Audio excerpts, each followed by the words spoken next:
Drivers, start your engines! It's MRN Motorsports Monday, the place for the latest news and loudest opinions, direct from the guys at the track. Presented by Outback Steakhouse.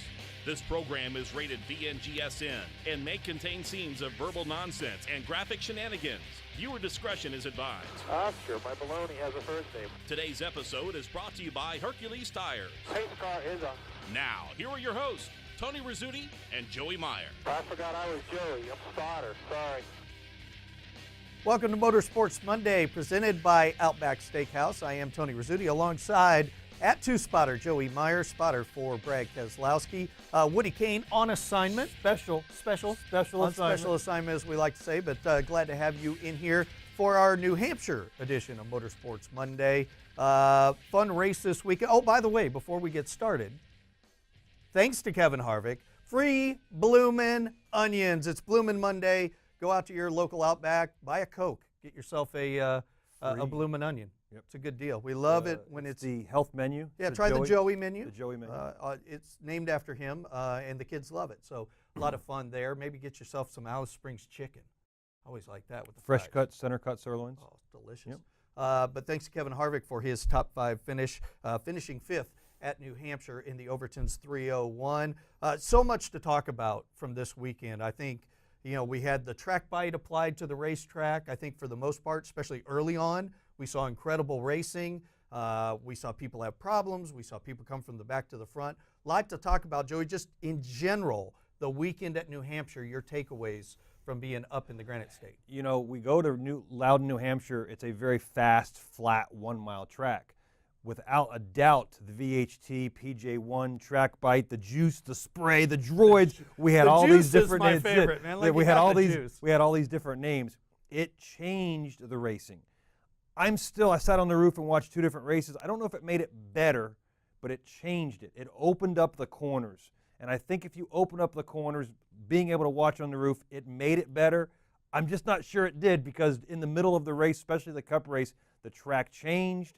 Guys that were good weren't. Guys that weren't got better. It was an interesting scenario with that VHT, and even to the point that it started tearing the track up. So we can't have that during a race. We had a red flag where they had to go in and repair a portion of the surface. They talked about a 4x8 hole. The repair worked fine, but there were other portions of the track during the race starting to come up. So we saw the VHT affecting the racing surface, not like we had planned. And I'm sure we'll talk more about the track bite as the show goes on, but let's talk about some of the other big stories coming out of New Hampshire. And I think the biggest from a Cup Series standpoint was Kyle Larson winning the pole and then going through post-qualifying inspection and finding a rear deck fin that had been lowered. What was the talk in the garage area about what might have happened to that 42 car? Well, first of all, I think the deck fin was designed to be able to be moved.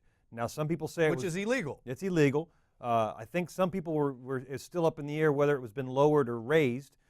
Some people say if it was raised, it creates more side force. Some people talk about if it being lowered, it puts more air on the spoiler. So there's still some depending on exactly what happened there. But the deck fin had been manipulated to allow the team to adjust it. If it was the first week or had been ongoing, it took this long for the officials to find it. They were actually around the car before the last round of qualifying was over, so they knew what was going on. And he had the fastest speed. He just didn't win the pole. Is that team being picked on? Because I've heard that from a lot of people. They feel like for whatever reason lately, the scrutiny's on the 42. I think whenever you perform at a high level, I think you go to a more critiqued inspection process.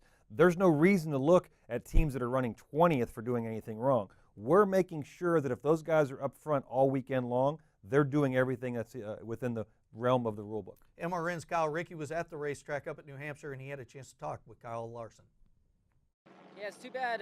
Maybe we can get NASCAR change the point format again and give us some passing points. But no, it's been fun to come in the back. Wish we could have a little bit better time to attack to be able to start up front. But hey, well, it is what it is. Wish I could have caught him. I thought I got through traffic a little bit better than he did, but I made a couple mistakes when I was in cleaner air and got hung on a seam and lost a couple tenths. But happy with how the race went. You were able to cruise to the front, and then even when the VHT wore out, we were really good, and I thought that's where I'd struggle today, but it seemed like I got better once it wore out. So happy with the handling of our race car, and we'll move on to next week at Indy and try and kiss the bricks. Worst to almost first, becoming a theme for the 42 car. Last week he did it twice, Yep. back to front, back to front. This week he does it once. Another second place finish for those guys. Without a doubt, one of the top 2 championship contenders. As long as they can reach Homestead, the speed is there with the 42 as well as the 78, who clearly should have won the race, led the most laps, had a right front tire issue, ends up coming back to finish okay, allowing Denny Hamlin to win that race. But what a race to watch. Larson chasing down Denny from a straightaway back, gathering him within 5 car lengths, and Denny was able to get his first victory and get Gibbs. Most importantly, here we are halfway through the season, the first car at Gibbs Racing back in victory lane. Yeah, it's amazing to see them back in victory lane, and the fact that it took that long to get there. Real quick before we go to break, the 2 car just seemed like it was about a 15th place car most of the day, just kind of right there in the middle. Well, I don't know about 15th place, but and we weren't as good as we wanted to be. We got up to 4th or 5th early in the first run, had a jack failure during one of our pit stops, restarted 22nd, methodically kind of just drag our way back up, finished 9th. We felt like we were a 5th to 12th place car. I'll definitely give you that. There was a group of 4 that were significantly faster than most. We couldn't get off the bottom.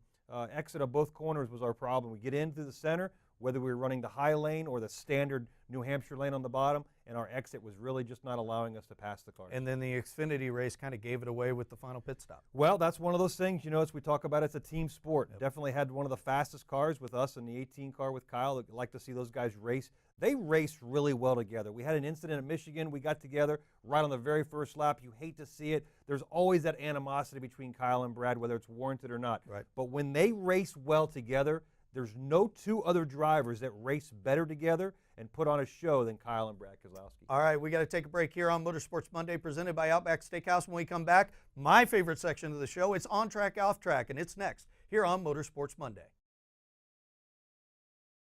I'm not blooming good, I'm blooming great. Put a shrimp on the barbie and sizzle my steak.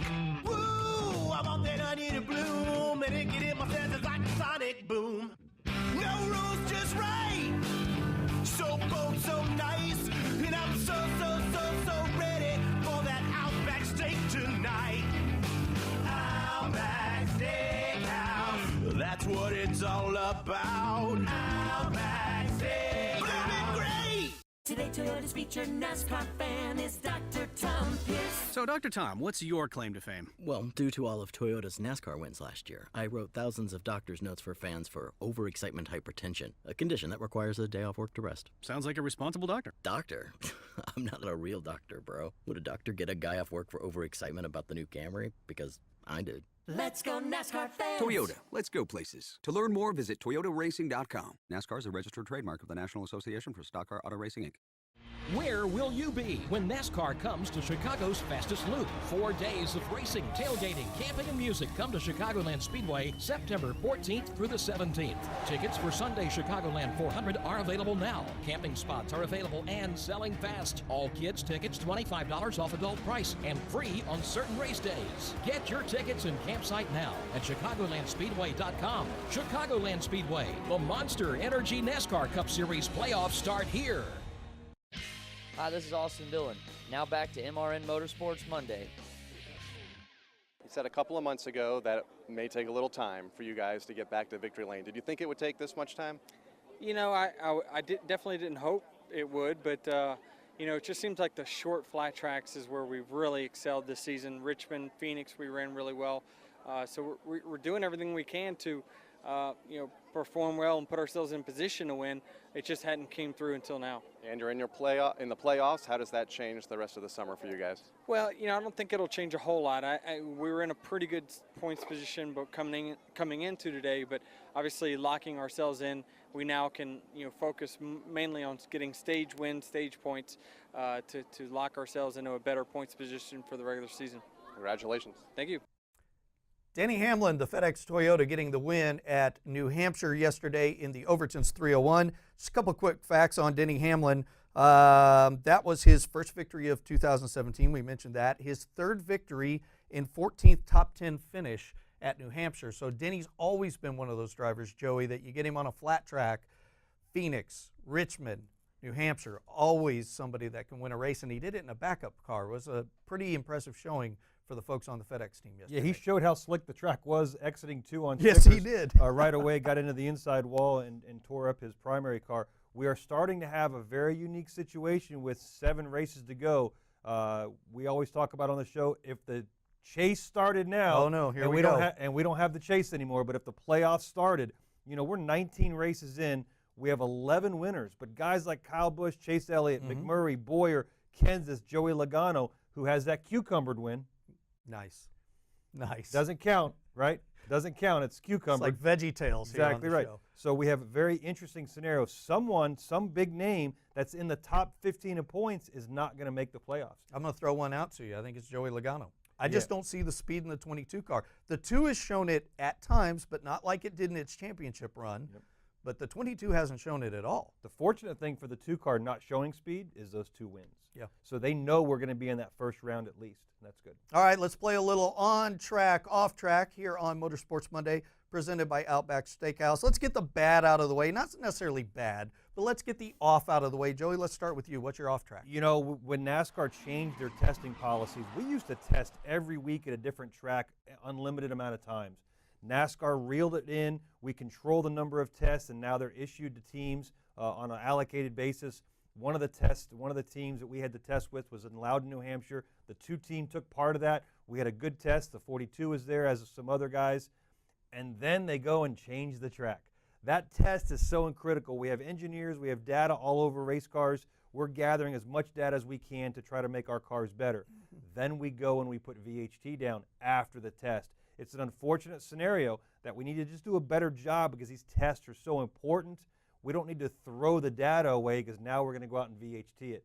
And that was an unfortunate scenario because the line that most of the race teams were using after the track bite juice stuff was put on didn't match the testing data that we had. And so it was really a wasted test for the expensive team of going all the way up to New Hampshire from North Carolina that didn't really prove valuable.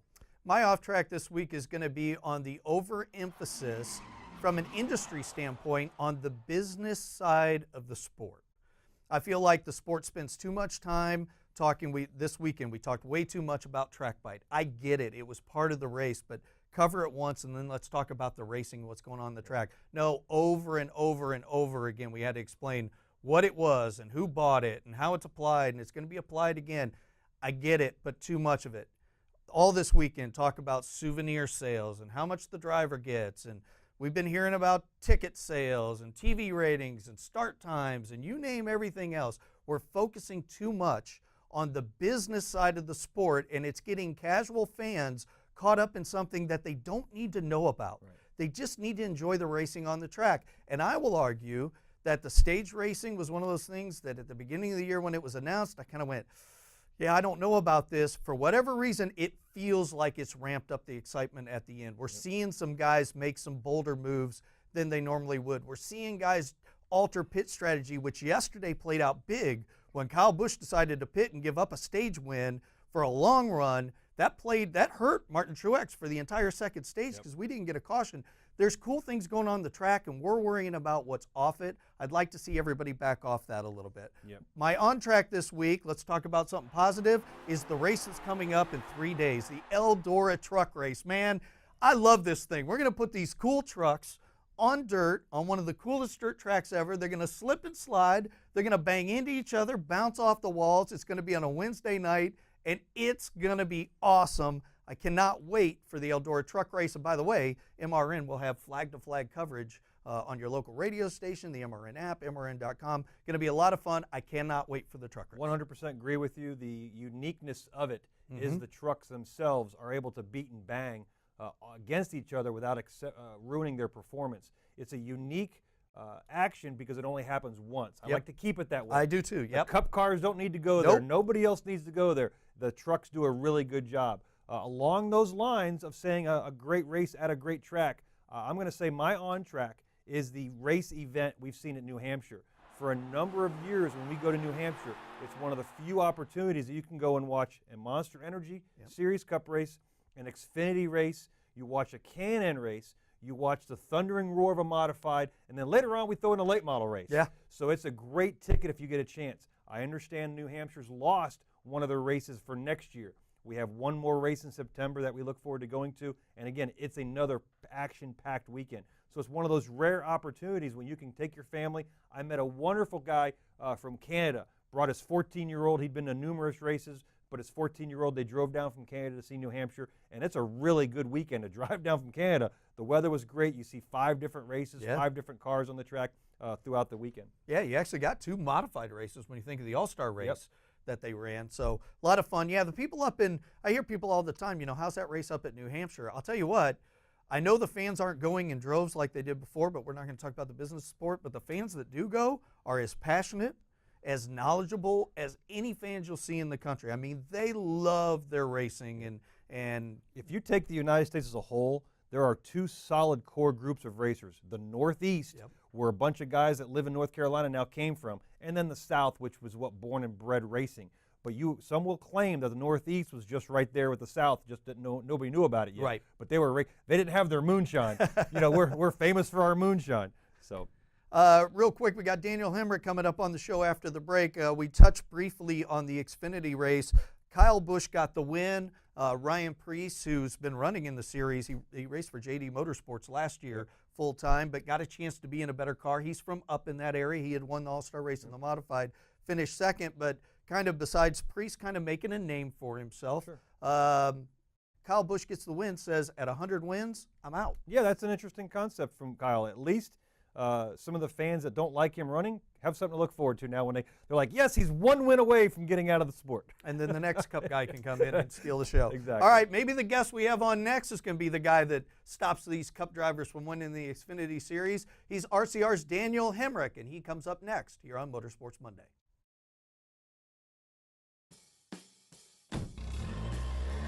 Citywide to countryside, whatever you drive, wherever you go. Hercules Tires has the value, selection, and industry-leading warranty to get you there, no matter where the road takes you. To learn more, visit HerculesTire.com. Hercules Tires, ride on our strength.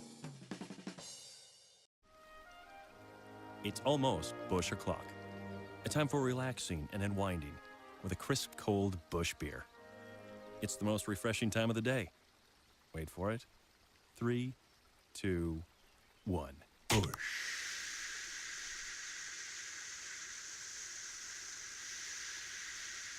Crisp, cold Busch. Enjoy responsibly. Busch Beer. Anheuser-Busch, St. Louis, Missouri. I'm not blooming good, I'm blooming great. Put a shrimp on the barbie and sizzle my steak. Woo, I want that onion to bloom, and it get in my senses like a sonic boom. No rules, just right.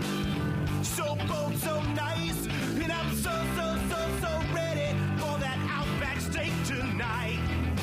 Outback Steakhouse, that's what it's all about. Outback Steakhouse, blooming great.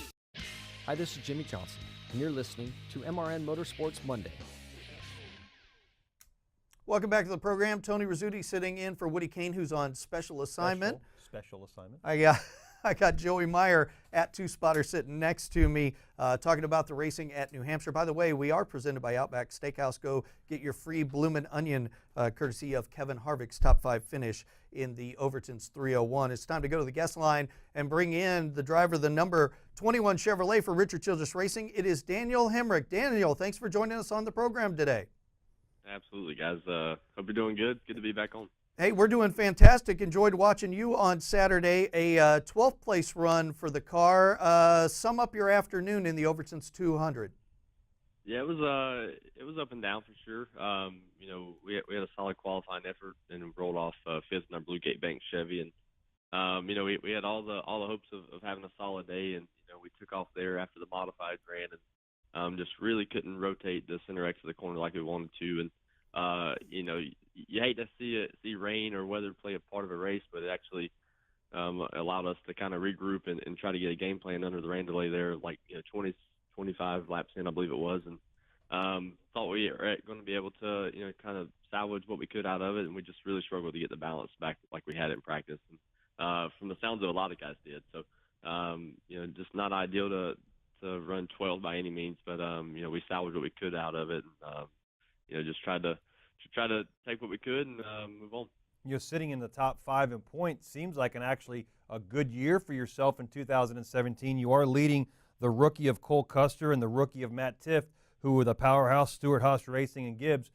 More specifically about Loudon, New Hampshire, though, what did you think from Friday's practice to the Saturday race with the VHT transition and it being wore off for the modifieds? How did it affect you directly? It directly affected us.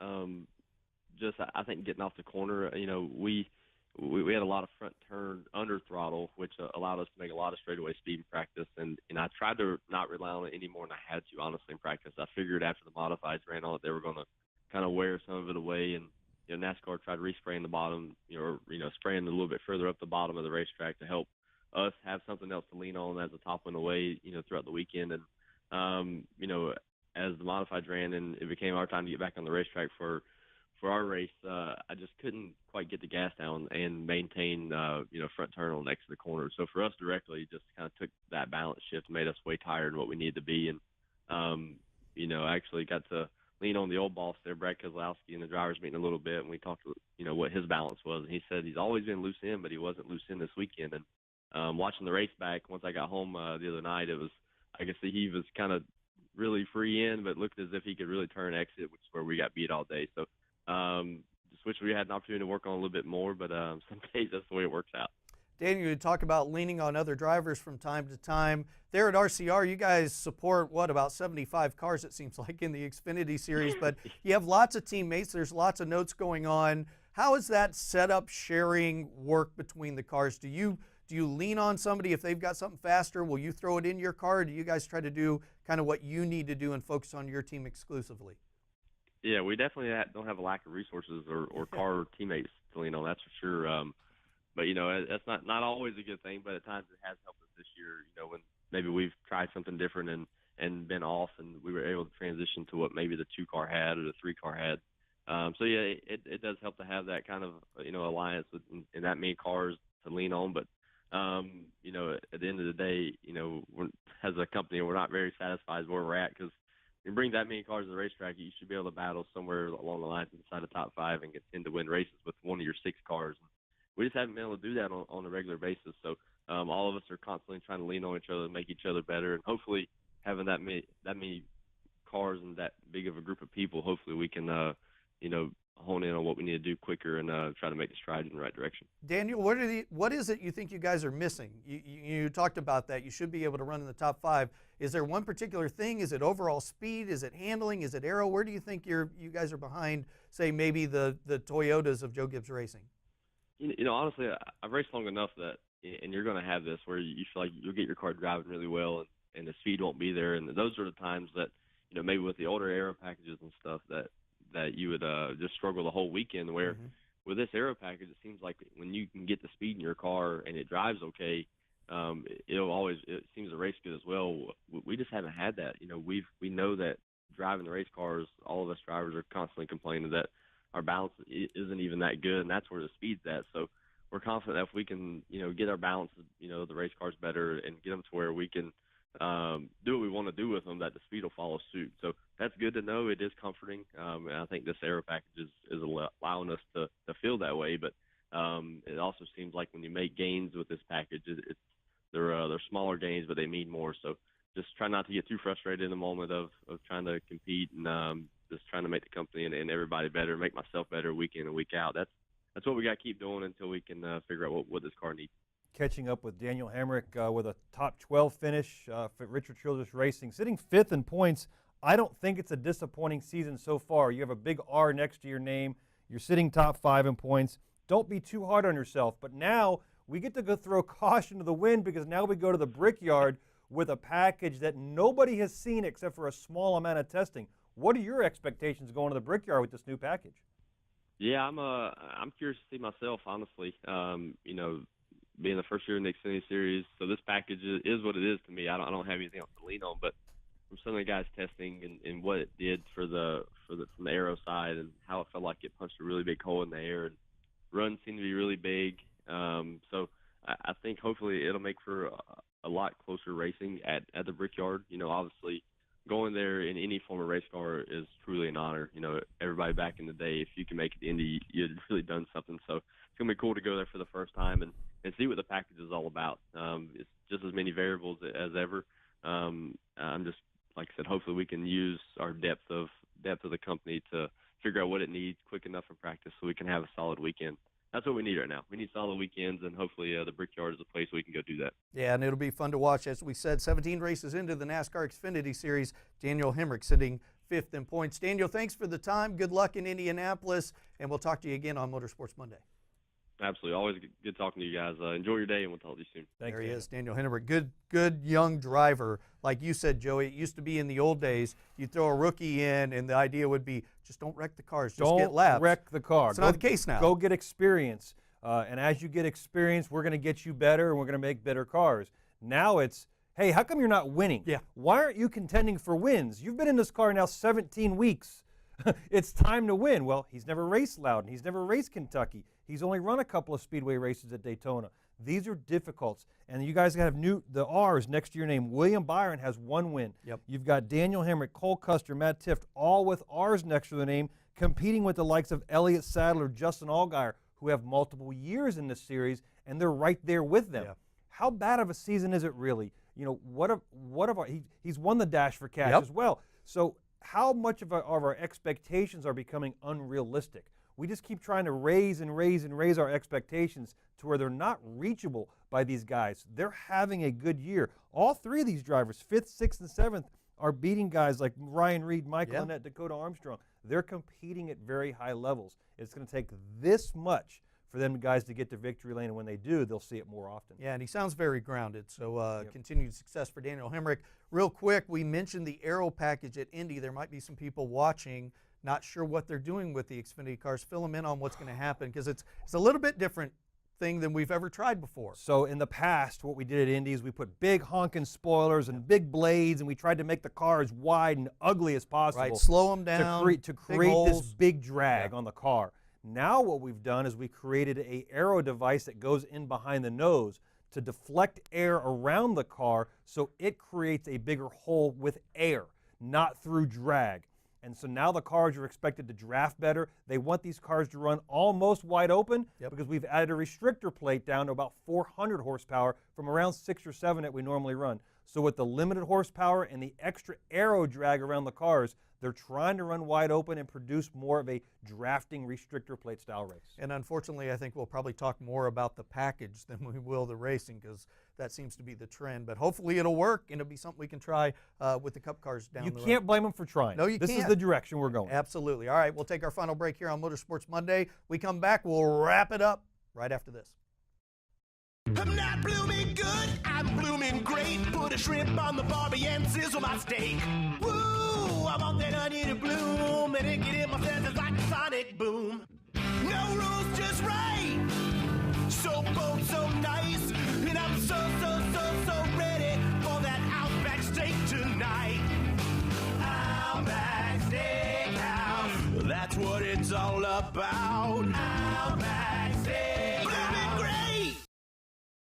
Today, Toyota's featured NASCAR fan is Carrie, Queen of Cakes. So, Carrie, why do they call you Queen of Cakes? Well, whenever Toyota wins a NASCAR race, I make a life-size Camry cake. Really? Yeah, delicious and made in America, just like the dang car. And with all Toyota's wins last year, it was life-size Camry Cake City. Oh, even lost a kid at one point. Tried to drive one of the cakes. Had to eat his way out of the drivetrain. Bless his heart. Let's go NASCAR fans! Toyota, let's go places. To learn more, visit toyotaracing.com. NASCAR is a registered trademark of the National Association for Stock Car Auto Racing, Inc. Toyota vehicles and components are built using U.S. and globally sourced parts.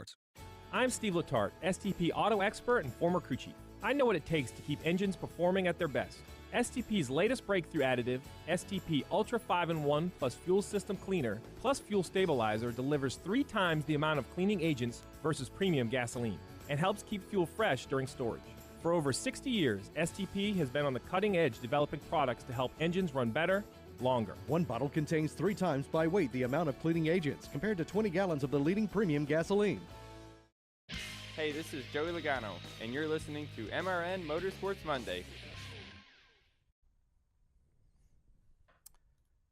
Tony Rizzuti and the other Joey Meier, with us. Thank you, Joey Logano, for bringing us back. We're presented by Outback Steakhouse. Don't forget your free bloomin' onion. Kevin Harvick with the top 5 at New Hampshire. All right, busy week this week, Joey. Let's start with Eldora. MRN will have the coverage on Wednesday night of the trucks. Are you going to be there at all? Are you spotting for one of the trucks? What's your schedule for Eldora? 7:30, we can start listening to it on our MRN app, which is an awesome thing, which is what I'll be doing because I'm not going to Eldora. Austin Cindric and Chase Briscoe will be running both BKR trucks up there. They have the non-companion spotters going up there. We're traveling. We're doing a Darlington test with the 2 Cup car on Tuesday, so we will not be making the transition over to Eldora. Those guys know anything about dirt? Chase does. Chase does. Chase has a little bit of dirt experience. Some of those stadium-style cars of Austin Cindric's experience will hopefully play into it. I think both of them have a big learning curve coming into them. And then we have the Brickyard coming up, and it's one of the most difficult tracks to spot because of how large it is. I had the opportunity to spot for Bill Elliott as a second spotter on the backstretch on top of the pagoda. In fact, you helped me quite a bit back in the day on that. So I'm assuming you guys will have a second spotter at Indy. Who's going to be helping you out? We do. We have 2 spotters that work with Tab, myself, and Josh Williams for all 3 of those cars. It's an interesting scenario. From the pagoda, going to the Brickyard is always very fun. And real quick, does Penske put any extra emphasis since it's Indy? Oh, it's always for the captain. It's always going to be big. All right, thank you for joining us here on Motorsports Monday. Don't forget, Wednesday night, Eldora Truck Race, middle of the week. Enjoy it, kick back, get some popcorn. Going to be a lot of fun, and MRN will have the coverage. Use the app. For 2-spotter Joey Meier, I'm Tony Rizzuti. Thanks for joining us again here on Motorsports Monday. MRN Motorsports Monday is presented by Outback Steakhouse. Tune in every Monday for another exciting episode right here on MRN.com. Brought to you by Hercules Tires. MRN Motorsports Monday is also available on demand in MRN.com's Media Center, on our Facebook page, on YouTube, and in iTunes or the Google Play Store. MRN Motorsports Monday is a production of the Motor Racing Network.